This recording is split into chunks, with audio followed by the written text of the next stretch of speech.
Good afternoon, and welcome to Supply Chain Now Radio. We are broadcasting live today from the supply chain capital of the East Coast, Atlanta, Georgia. Today's episode is presented by the APICS Atlanta chapter, and we welcome all of our fellow APICS members from around the globe, as well as any non-members and guests that may be dialed in too.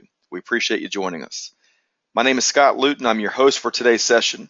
So what is APICS, you ask? Well, we'll provide background on that in just a moment.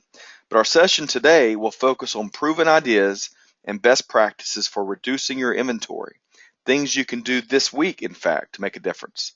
Our featured presenter today is Mr. Fred Tolbert, a 25-plus year supply chain management practitioner and longtime APICS member and volunteer leader. More about Fred in just a moment. But as always, we're glad to have you with us here today on Supply Chain Now Radio. So first, let's tackle our ground rules. All attendees will be on mute as we're looking to optimize the audio experience. Now, with that said, let's make it as interactive as possible. So please do submit your questions via the chat toolbar, and we'll answer as many as we have time for at the conclusion of today's webinar. And finally, a PDF of today's presentation and the recording will be sent out in the next few days to each of our registrants. As I mentioned, today's webinar is brought to you in part by APICS Atlanta. For those of you new to APICS, we are the premier industry association dedicated to end-to-end supply chain management. Around the world, our organization serves over 45,000 members, and we offer membership and professional development, a wide range of education opportunities, industry-leading research and publications, and widely recognized professional certifications. Locally, our chapter has been serving the Metro Atlanta area for over 50 years. With almost 700 members, we conduct a wide variety of events focused on, and we'll move to that next slide there, please.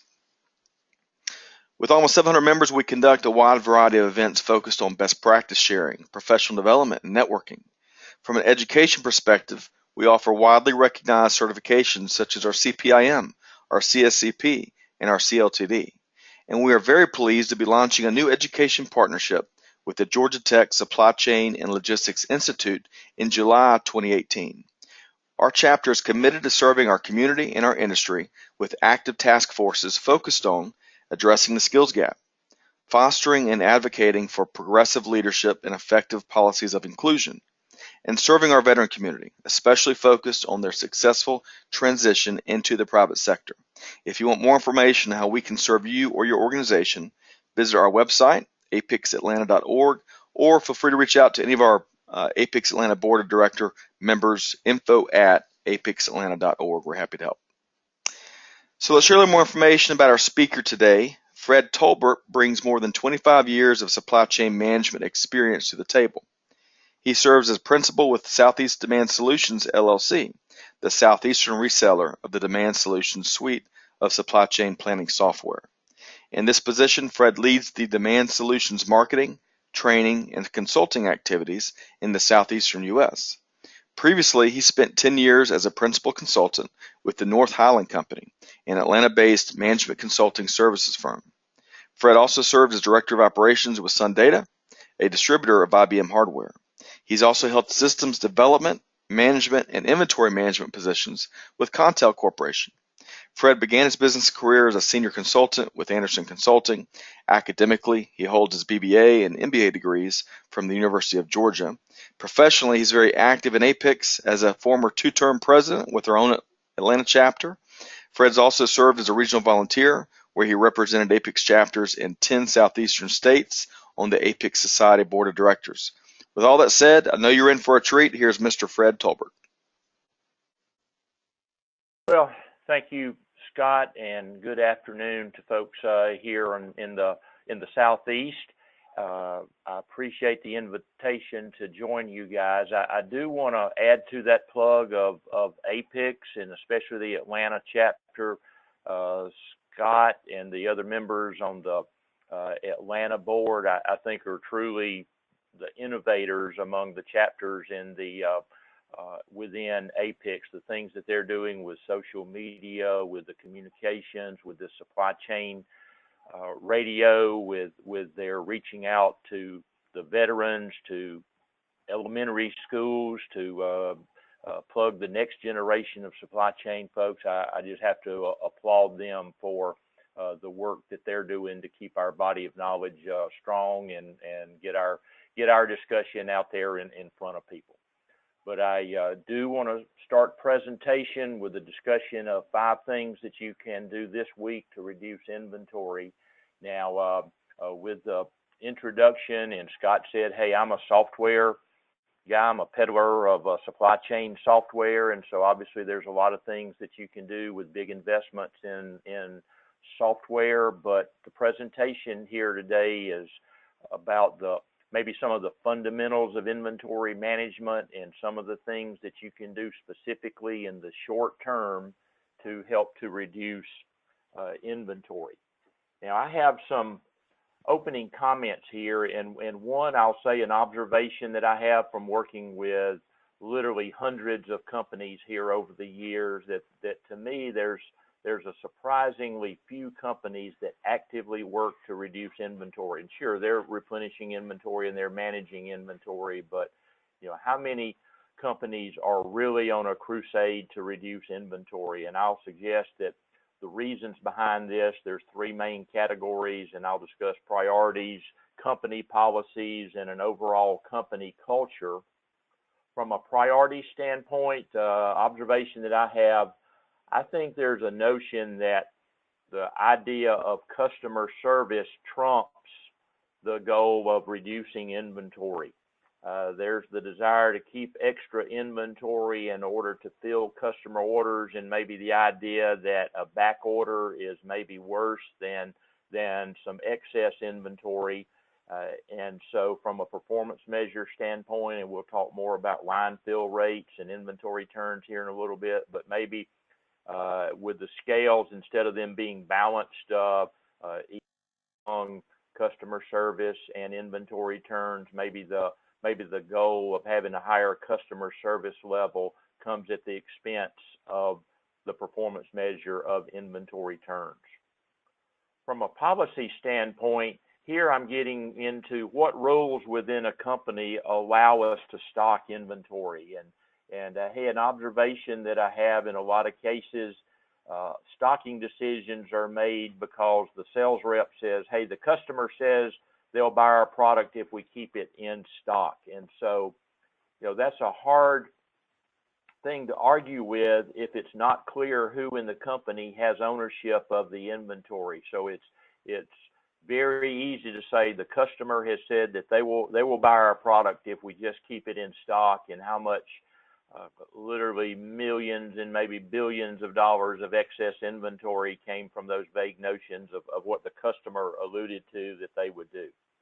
So to me, a key question is, who decides the inventory policy within a company? Is it the sales organization because they have the customer-facing responsibility, or is it the supply chain function within the company that has the professional management techniques for effectively managing inventory? And we'll have some discussions about this as the presentation goes along. Finally, from an overall company culture standpoint, so many companies that I go into, and I see the time-honored tradition of blaming the forecast for our excess inventory, because the forecast is a convenient whipping boy for, hey, if we built what the forecast said, if the forecast was high, then our inventory is high. I go back a few years to literally sat in a meeting with a group of our customers, and the vice president of manufacturing, literally he was pointing a finger as he said, we make what you supply chain guys forecast. If you would just forecast better, we could reduce inventory. And to me, that just epitomized the culture of blaming the forecast for our inventory ills. So many companies pass the buck or like a hot potato of responsibility for who actually owns inventory.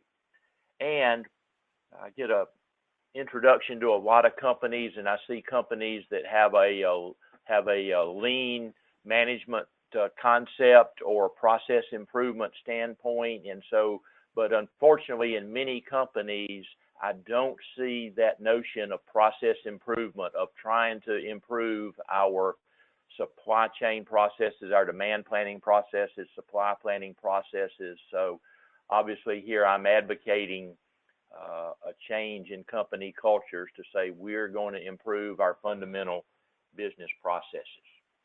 So with that is maybe a discussion about why we get to excess inventory.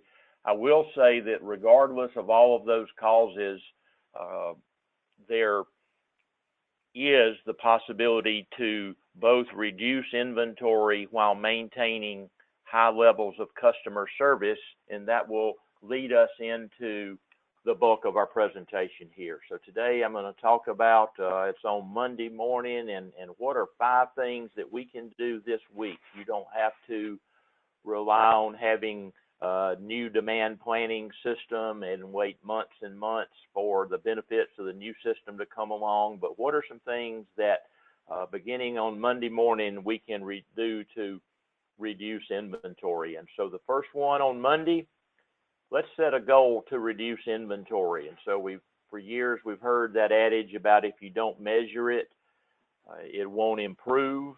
And so, you know, while we do have measurements, and most companies do in fact have measures of their inventory levels and excess inventory, but what good are those measurements if we don't have a goal of where we want to get to in the future?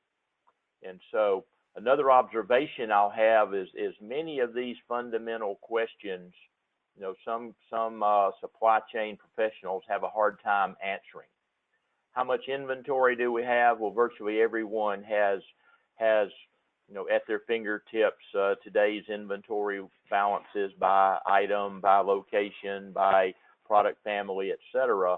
But how many people have a goal in mind of if we have $10 million of inventory today, how much should we have 6 months from now? On the same category, I'll say if there's 25% of the companies that I work with that have an adequate measure of customer service, I would be surprised. And so what is our level of customer service and what level of customer service should we provide?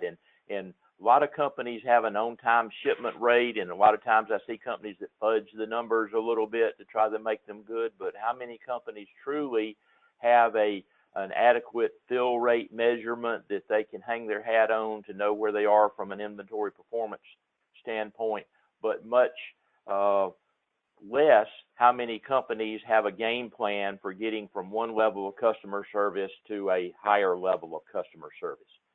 Now I'll give a shout out to an example of this inventory goal, and you'll see Barry Hyatt and his supply chain team at Encompass Group in McDonough.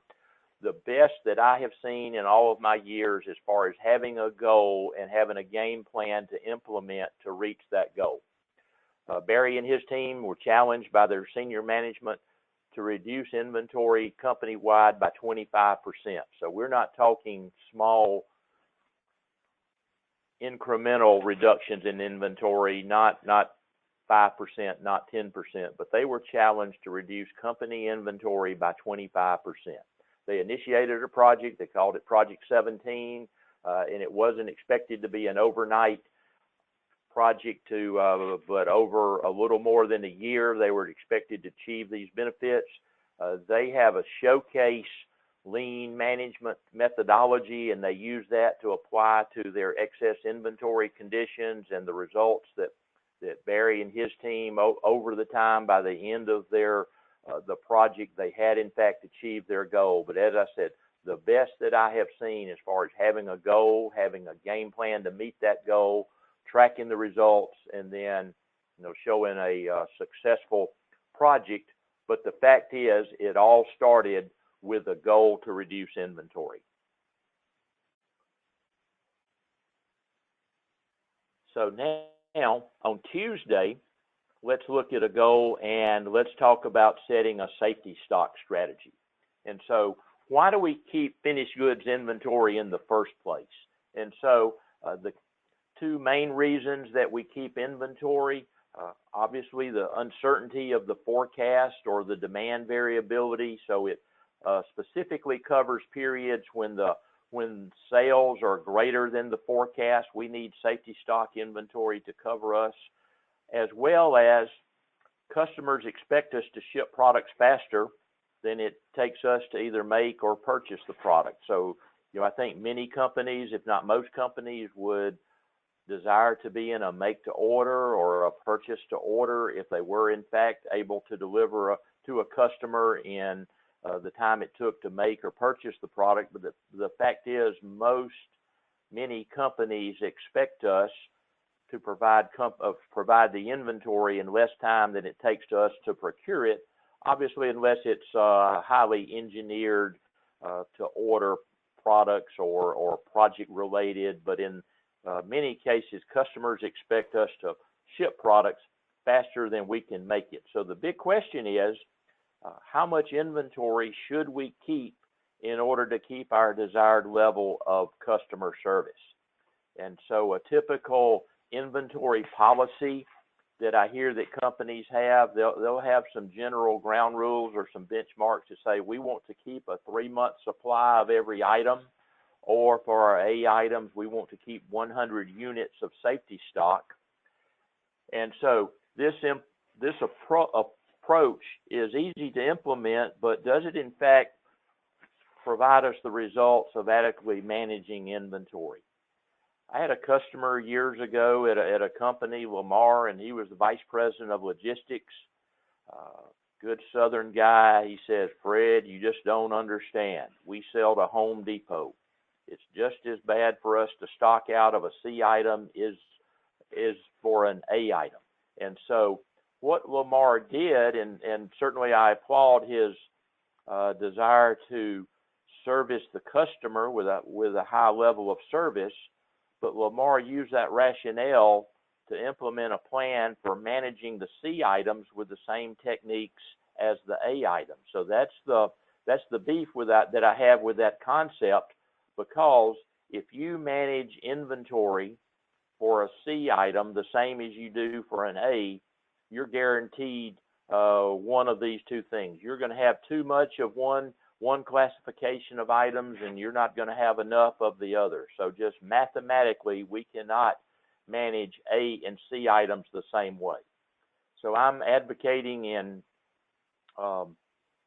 response safety stock strategy, but hey, if the comment is the higher the variability of demand of an item, the higher relative amounts of safety stock that will be required to maintain that given level of service. It just, if we had no variability of demand or no forecast error, we could manage the inventory exactly. But the fact is, because of the variability of demand, we do have to keep safety stock inventory, and the higher the variability, the higher amount of safety stock. So we'll discuss two methods of safety stock management. One is the concept of safety stock, and that's always expressed in a static number of units. So the unit safety stock over and above the forecast that we intend to keep, for example, 100 units that we want to keep in safety stock, as opposed to the concept of safety time that is typically expressed in periods of supply. And by periods of supply, often it's discussed in terms of some number of periods of forecasted or future demand, such as we intend to keep 2 months of forecasted demand as opposed to 100 units of safety time. So many companies I see, they set the same safety time values for all items regardless of their ABC inventory classification. But instead, let's consider a strategy such as the A items, since they are more stable demand and more stable customer purchase patterns. We can typically, from a safety time standpoint, get by with a lower relative amount of safety time. The B items are a little less predictable and have higher variability. So to keep the same level of fill rate maybe a strategy of 3 months for B items and something akin to 4 months for safety time. And so by this lets us vary the amount of safety time by the variability of the items. And even companies that I work with, and I'll say the more progressive companies possibly, set that ABC classification not just on sales volume, but also based on demand variability. So the items that have a very high forecast accuracy would be assigned an A, that have a middle of the road forecast accuracy, a B, and a low demand variability or a high demand variability, but those C items would have the highest relative amounts of safety time. So I'm a proponent of having variable quantities of safety time depending on the ABC category. And the benefit of this is by using the safety time, this lets the inventory expand and contract with the seasonality of the product. Just by having a strategy such as 2 months of safety time, that may be that number will expand as we go into our peak season. The system will just naturally expand the amount of safety time that we need since it is a function of the future sales forecast. So we've gotten so a couple of tweaks to our policy, and here is a real-life example from one of my clients, and where we don't have to make big drastic changes in our safety stock policy to make incremental improvements in inventory. Here's a chart that shows that if we have a basic setting of 3 months of safety time, that the system shows that 90 days from now, you'll see the value there of 1,131 units that we'll have in inventory, and this is an item that we have 90-day lead time, and it has an average demand of 377. And so rather than making a big correction in safety time, tweak it down bit by bit. So changing from 3 months of safety time just down to, you see, 2.8 to 2.7, we get in the area of reducing inventory by 10%, and how many companies would be very pleased with a 10% reduction in safety time? And I'm convinced that 10% reduction in inventory, the inventory would just melt away with very likely very little, if any, impact on our service. So we don't have to go from 3 months to 2 months of safety time or 3 months to 1 month. Let's consider making incremental reductions in our safety time, and you'll see some pretty significant improvements in inventory turns and reductions in inventory.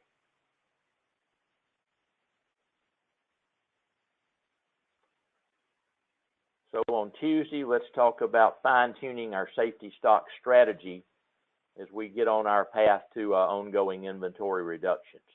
It's come Wednesday. We're getting towards hump day of the week, so let's talk about reducing the high side forecast bias.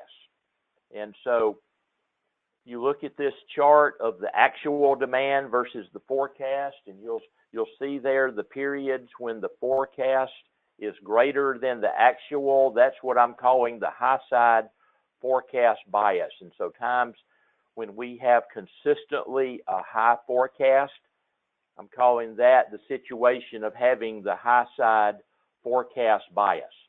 So when the forecast is less than the actual, when actual is greater, that's the periods that we need safety stock to meet our customer service goals. But in the periods where the forecast is greater than actual, that's what results in us in having excess inventory.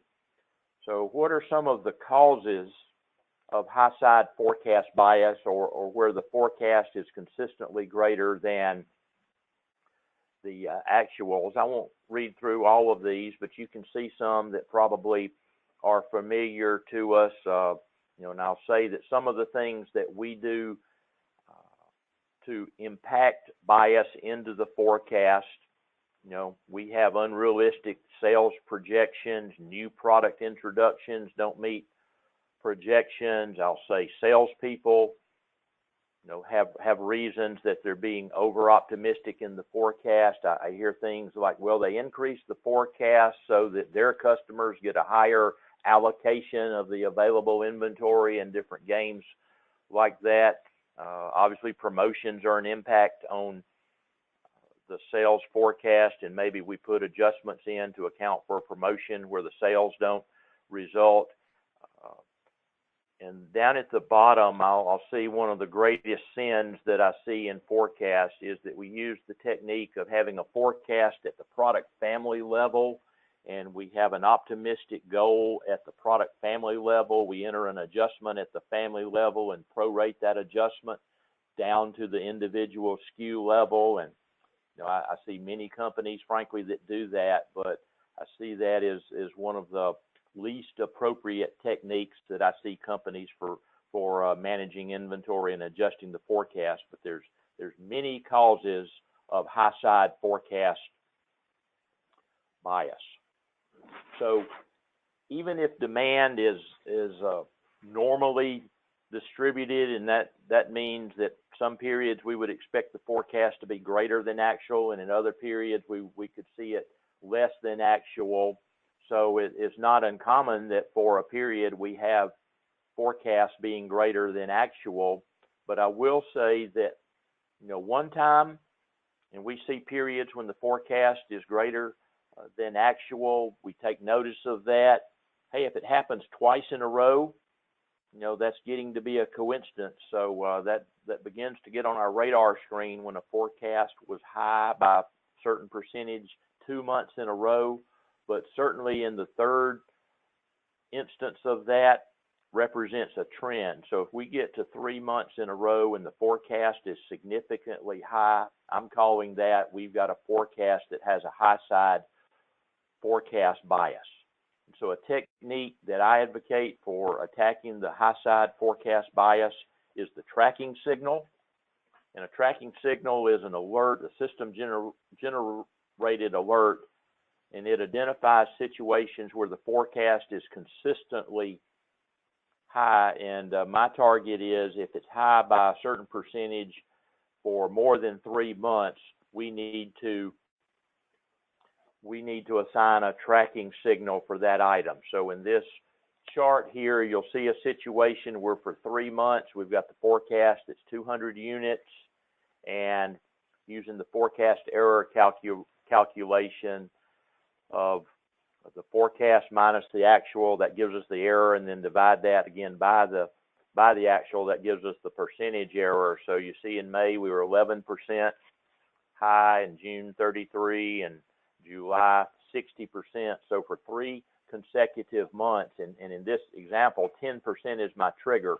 I'm not going to get excited if the forecast for an item is 5% high, etc. But if it's consistently 10% or more high for 3 months, I'm going to trigger the tracking signal alert. So once an item hits its tracking signal, what are some techniques that we can use, or some things that we'll do? We'll certainly identify that item for a special forecast review, and the ones that I'm especially want to target are my A items, my high moving items that have high forecast errors. So I'll identify those items with a tracking signal for special forecast review. I was just in a meeting yesterday with one of our good customers that talked about wanting to do root cause analysis for high forecast errors, and that's going in and truly understand what are the assumptions and what are the causes of the forecast bias. We need to change our assumptions that may be used in creating the high forecast. The sales representative may be using a faulty expectation of what the customer intends to do. Looking back at the software, there may be reasons to change the formulas. Katie, at one of our good customers, we just had a discussion last week on, said, why is this forecast in looking at high errors? And so we made a decision to take one of the forecast formulas out of the mix in the system. So there may well be a need to change the forecast formulas that are used to generate the forecast. or certainly at a minimum, the tracking signal targets us to identify items to do a manual forecast override. So we should not just accept the fact that forecasts are going to be high or forecast is difficult. There are specific techniques that we can use to deal with items that have high forecast errors. So we've gotten over hump day. We can see the weekend coming at us. But after we use tracking signals as a mean for reducing the forecast error and reducing inventory, let's look at what we can do on Thursday. And on Thursday, let's talk about reducing the number of stocking locations that we have. Scott mentioned in my bio that I've been around the block a few times here over the years. My career goes back for quite a while now, but I've seen a shift in distribution logistics policies over the years. When I started my career, it was common for companies to have centralized warehouses, regional warehouses spread around the country.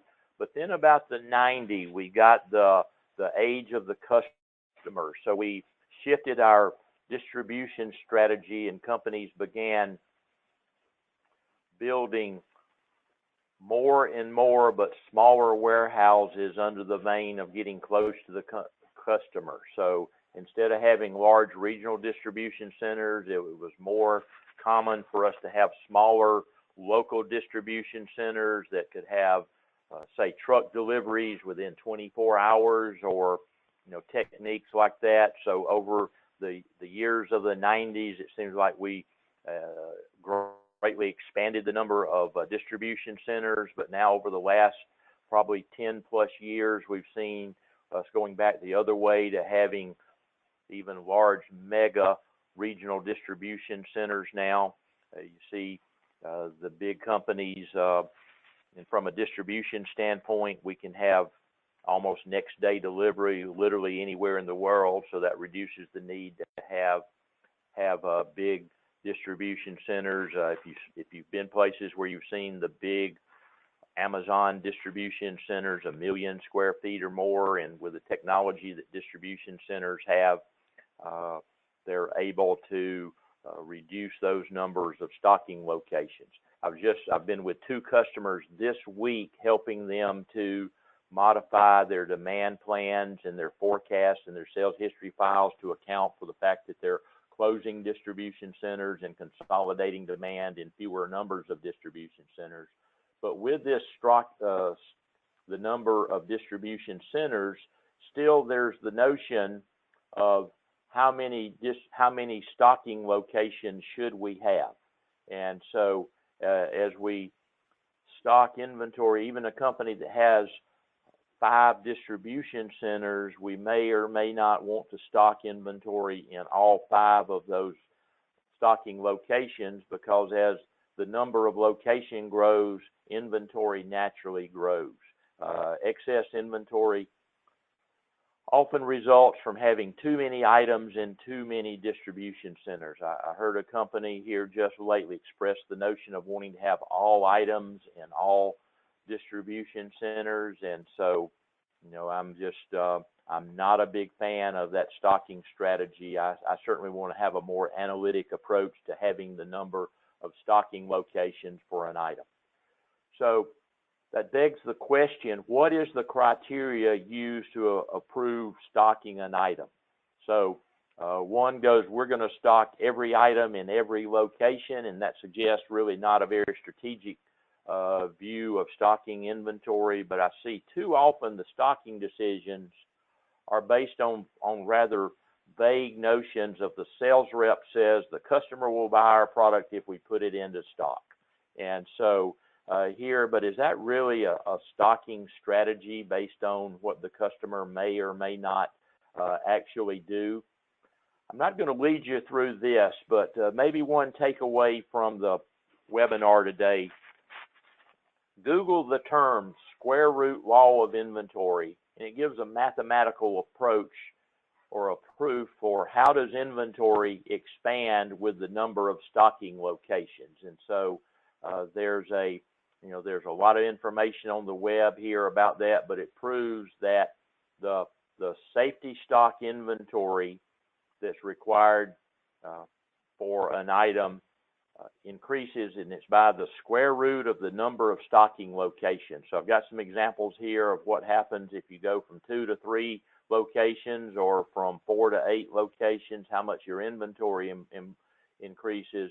But it should not be viewed as just a very easy thing to do to stock an item in a new distribution center. And so I'm a proponent of having a stocking policy that would say, and here's a notion that I will introduce: develop a stocking policy that is based on the number of inventory picks. And by that, I mean how many times during a year does a warehouse person go to a bin and pick an item. And so rather than just unit volume or a revenue target, how many times literally does a customer order product and we go to a bin to pick an item? And so here's an example of what I mean by a stocking policy. And let's say this is a company that has 5 regional distribution centers. And so the minimum number of annual picks, in other words, even for our C items, the number of times that we pick an item at a regional DC might be 3 times. In other words, we need to expect or have a history that we're picking an item 3 times during the year to justify stocking an item in that regional location. And we need a total of 5 picks for the year to justify stocking the item at all. And so if an item doesn't have 3 annual picks in a regional distribution center, we should destock in the regional distribution center and move to a central location where we can ship to everyone. And then even if an item does not have 5 picks in total, it should be destocked altogether, should be moved to a make to order, or to in a distribution environment, move to a direct ship or a drop ship status. So rather than just making a carte blanche, we're going to stock all items in all locations, let's have a thought through policy that says how many times are we going to sell this product, and use that to justify either stocking an item in multiple locations or stocking an item at all. So we've talked about reducing the number of stocking locations on Thursday. So last day of the week on Friday, let's talk about a technique of spinning the A's. And so we've already talked earlier about ABC analysis, and that the A items represent our high volume items. It's typical. Companies that do ABC analysis will have the A items account for the top 80% of the sales volume, and B's 15. So A and B's together account for 95% of the volume, but C's and D's, some companies have multiple measures of C and D that account for actually the highest number of items, but they account for the lowest percentage of sales by a great volume. So, but let's talk about the A's as being our bread and butter items. And so they're the most stable, they have the most predictable demand, and they have the lower risk of inventory obsolescence because of the high volume and more predictable demand. So to have a big impact on reducing inventory, let's think about the concept of spinning the A's. And so by spinning the A's, I mean let's increase the replenishment velocity of the A items. Let's order in lower quantities, but let's order those more frequently. And by doing this, by spinning the A's, we can result in a lower overall average inventory. So here's how the math of spinning the A's works. This is our age-old inventory sawtooth graph that shows over time our demand, and over time our inventory volumes decline until we reach a safety stock, and then more product arrives and it goes back up. So the inventory level reacts in a sawtooth sawtooth graph and the calculation of what is our average inventory. And so, from our APICS education courses, we know that average inventory is calculated by 1/2 of the order quantity plus the safety stock. And so a given level of velocity, we'll see an inventory pattern like we see here. But spinning the A's, let's make the sawtooth graph look like this. By ordering more frequently in a smaller quantity, we'll see that the sawtooth graph certainly changes, but the overall average inventory changes by the fact that we're ordering less inventory and ordering it more frequently. So a successful inventory replenishment technique, and I'm a proponent of using a planning attribute that I'll call order time. And so rather than having a fixed order quantity, whenever we need to order more inventory, let's either make or buy in an increment of periods of supply. And certainly we may have case quantities or lot quantities, but in general, let's do the replenishment in some function of a period of supply. And by that, either in weekly mode or a monthly mode, it would work the same way. Let's make the A items, whenever we trigger to make A items, let's make 1 month at a time. Let's make B's 2 months at a time, and let's make C's maybe 3 months of a time. But this spinning the A's, as opposed to saying we're gonna make 2 months worth of all items, let's vary that, and I guarantee you we'll see that our average inventory goes down. You should see that the order time variable is low. You set the order time variable low for the A items so that you can spin the A's much faster than the B's or C's. So by spinning the A's, I'm talking about using an order time strategy. We also, if we do that in conjunction with reducing the lead time, shortening the review cycle from either a monthly cycle and change that to a weekly cycle. And I work with some companies with very short lead times that we change from a weekly cycle to daily cycles. We'll get the benefit of reducing inventory. So if on Friday, let's talk about implementing the strategy of spinning the A's and watch your inventory begin to drop. So, hey, we've gone from Monday, setting the goal of reducing inventory. Tuesday, safety stock strategy, talking about reducing the high side bias. On Wednesday, on Thursday, reduce the number of stocking locations and spin the A's. So reducing inventory is certainly a challenge, but the idea of reducing inventory is not out of your control. There's simple techniques you can implement. You can start tomorrow with many of these things. They don't require, in many cases, don't require significant investment in new systems. These are all things that you can do essentially outside of the system, or certainly in conjunction with your system, but you don't specifically need new software to do any of these things. And the fact is that they can certainly provide rapid payback. So with that, we've talked about 5 things that you can do this week to reduce inventory. Hopefully that has spurred some thoughts or some ideas that you may want to ask some questions. Scott, I think we've got time. If there's some questions that folks have, I'll be glad to make a stab at an answer.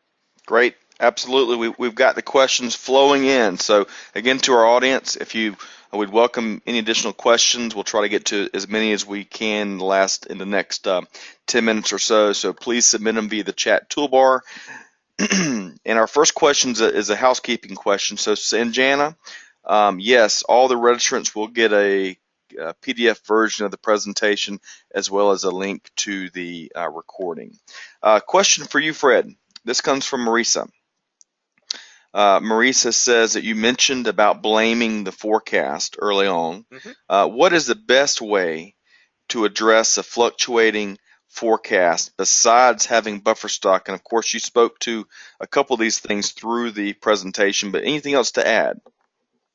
Well, I will say one, time-honored tradition of blaming the forecast for our inventory ills, but just adding in more safety stock is certainly a technique for dealing with forecast error. But I made the comment about root cause analysis, and so that's what I really want to do is let's understand what's the cause of the forecast error. If the forecast is high, what assumptions did we use to make the forecast? And so by doing that, and there's articles, and if you read about lean forecasting as a technique for evaluating and using root cause analysis in evaluating forecast, you'll find that the response isn't just to layer in more inventory. Let's really understand what the cause of the forecast error is and make adjustments to our forecasting process, not making adjustments to our inventory. Great. Thanks for your perspective there, Fred. Great question, Marisa. Fred, next question comes from Amanda, and she asks, in the section about setting inventory goals, you mentioned customer service. What do you recommend as a customer service measure? Yep. I am a proponent of customer service, and what I see most people have is they have an aggregate number that is order fill rate. In other words, they may have had orders, they had 100 orders and they shipped some number on time. And I'm a proponent of a line fill rate, not an order fill rate. In other words, my recommended approach for inventory for customer service is line fill. The percentage of sales order lines that we shipped complete with no back order.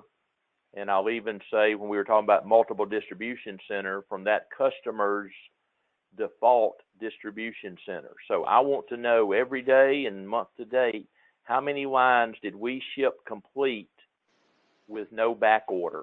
And that gives us an idea of how are we servicing the customer without expediting or without shipping air freight. We can prop up the on-time shipment by jumping through hoops. We can ship from other warehouses, we can air freight in, we can expedite, we can do all those things, but I want to know what is an unexpedited fill rate on a line basis.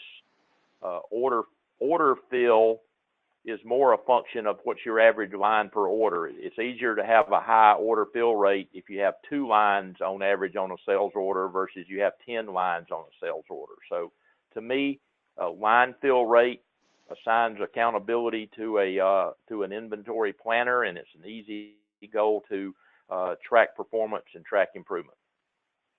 Great question, Amanda. Next question, Fred, comes from Chris, and Chris asks, it'd be great if Fred could touch on WMS within the context of the changing DC distribution center demands. Well, I don't know specifically what might be. I just know that over time I see that companies are reducing the number of distribution centers from a strategy standpoint. Certainly, I'm also a proponent of having a criteria that justifies stocking an item in warehouses as opposed to just randomly assigning stocking locations or putting them everywhere. I'm not sure that I'm addressing Chris's answer there, but I'll just say let's let those decisions be made strategically and just not evolve based on the whims of salespeople or inventory planners. So don't let what happens on a Tuesday, on a bad Tuesday, dictate a lot of those big decisions. And Chris, great question. Of course, Fred, to our audience, we've got Fred's contact information here on the slide. Of course, it'll go out with the deck. I'm sure he would welcome any kind of follow-up conversations to compare notes and share perspective. Good question. Okay, Sanjana asked again, Fred, any ideas on how to get rid of or liquidate dead or excess inventory?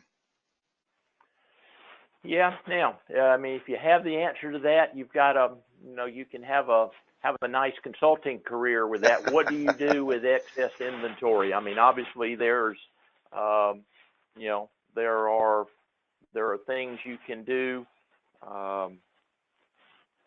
short of just physically disposing of the product, but you're certainly, if it's in an excess inventory condition or an obsolete inventory, hey, you've got,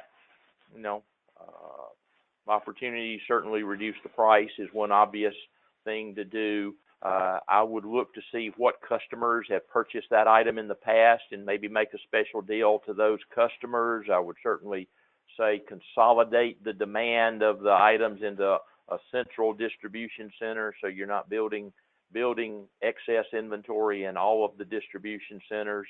I know that there are now, there are avenues on the web for disposing of inventory and that sort of thing. So, short of having an unfortunate accident or a fire in your location, there's just there's a few things that we that we can do to dispose of inventory. But the trouble is, by the time it's gotten to that obsolete category, there aren't any pleasant resolutions to that, I'm afraid. Great question. Appreciate that perspective, Fred. So Fred, bear with me on this next great commentary and question from Emily. It's a little bit long. So Emily says, I've worked in standard manufacturing before, where I see the benefits of these lessons and ideas, but I'm currently in a remanufacturing business where things are much muddier. Are there things we can do when we have no forecast, meaning we're replacing engines that die in the field as they're needed and so on and so forth? And also, our goal is to recapture remanufactured parts. But if we cannot recover the parts, then we must have new parts on hand to use instead. Emily goes on to say, our only supplier is our parent company in Germany, which of course via sea freight is an 8-week lead time. And when we have to air freight anything, it's very expensive. So Emily says she's very open to any ideas. Any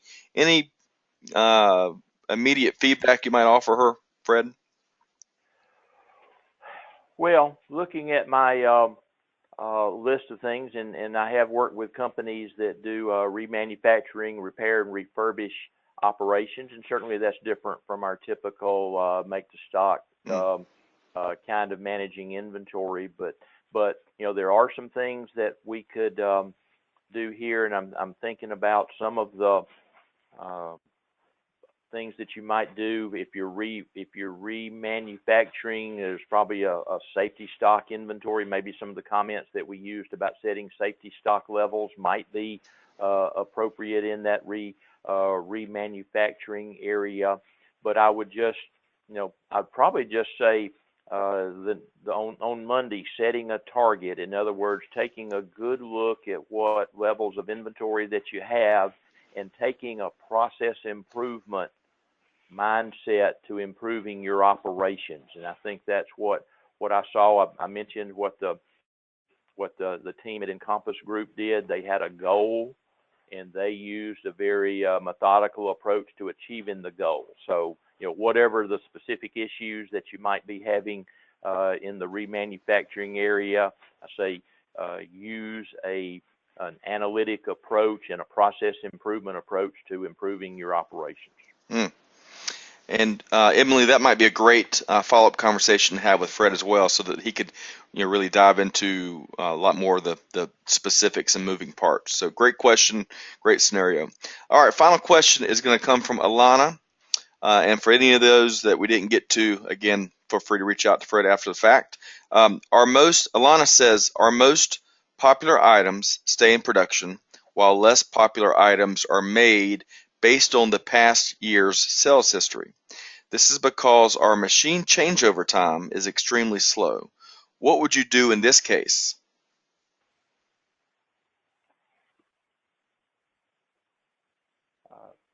Well, I take it from that it's still an item that we're manufacturing. I guess gets into spinning the A's is really talking about the order frequency of how often that we are manufacturing the item, or if it's an item that we're keeping in stock inventory. I was making the discussion there as opposed to using the same rule of thumb for all items for either stocking or producing. Manage the A's differently. Spin the A's, keep a lower level of safety stock or safety time inventory, and with that, we should see the overall inventory level dropped. I'm not sure that addresses what she was looking for. If she'd reach out, I'd be glad to give a more detailed answer to her offline. Great. Thank you, Alana. And Fred, appreciate you taking some hacks at some tough scenarios out there. So thanks for your time and perspective today, Fred. We're going to be concluding our session this afternoon on a few final items. Again, the PDF version of the presentation recording is going to go out to each registrant. You can also find the recording as a podcast on both iTunes and SoundCloud as those get uploaded in the next few days. They will be located on the Supply Chain Now radio channel. Secondly, we invite each of you to join us for one of our upcoming webinar sessions. We've got some great upcoming webinars focused on a variety of topics, from business intelligence and advanced analytics to business metrics, tackling the proverbial Amazon effect, reverse logistics, you name it. All of our registrants will receive information on these upcoming sessions, but of course, feel free to shoot a note over to info@apicsatlanta.org for any details or questions on any specific upcoming session. Thirdly, if you'd like to volunteer with APICS Atlanta, I'd invite you to join us on April 25th or May 16th as we take a team of volunteers out into Georgia elementary schools to share Supply Chain 101. So since last November, we've reached over 400 students as part of this program to really make them fourth and fifth graders aware of the end-to-end supply chain space, careers, and everything that goes on in this exciting aspect of industry. If you want more information, shoot us an email, and we'd love to have you join us.